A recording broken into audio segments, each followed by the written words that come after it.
فالإنسان كي يقرأ القرآن بميزان. القرآن فيه ميزان كي تقرأ به. لما تختار وجه المدي تمشي عليه في سائر قراءتك أو في سائر الختمة.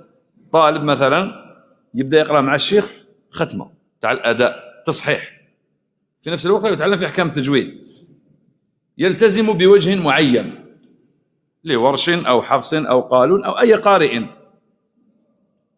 هذاك الوجه يلتزم به في جميع القرآن إلا الكلمات التي يجري فيها أكثر من وجه، تقرأ ربما بوجهين أو فيها أكثر من ذلك، فيأتي به هذه الأوجه. لأن في القرآن عندنا الأوجه الأدائية والأوجه الجائزة، وذكرتها فيما سبق في مجلس من المجالس لكن عندها شوية مدة. الوجه الأدائي عند القارئ أن يلتزم به الطالب ويأتي بجميعه، لأنه قد يختص بقارئ أو راو دون قارئ آخر أو راو آخر. مثال: مد البدل عند ورش وجه أدائي، إذا الطالب بدأ يقرأ بالأوجه عند الشيخ في الختمة يلتزم بها كامل، في كل موضع يمر عليه يأتي به، إلا إذا هو اختار وجه واحد قال أنا نقرأ بقصر البدل.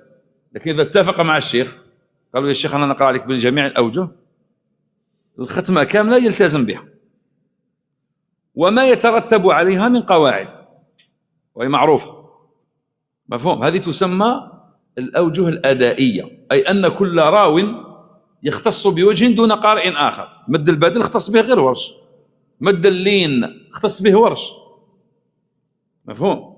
شيء، السوء، هيئة، وقس عليها تلتزم به.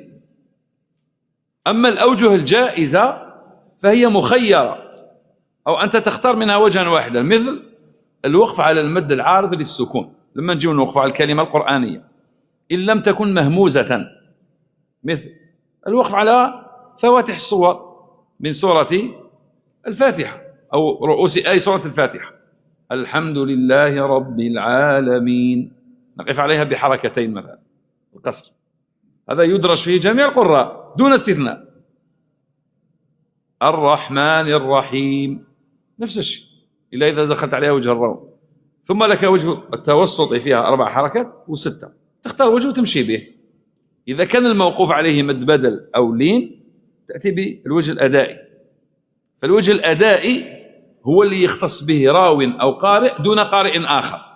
أما الوجه الجائز أو الأوجه الجائزة خاصة بجميع القراء، كل القراء لهم نفس القواعد، ومنها الوقف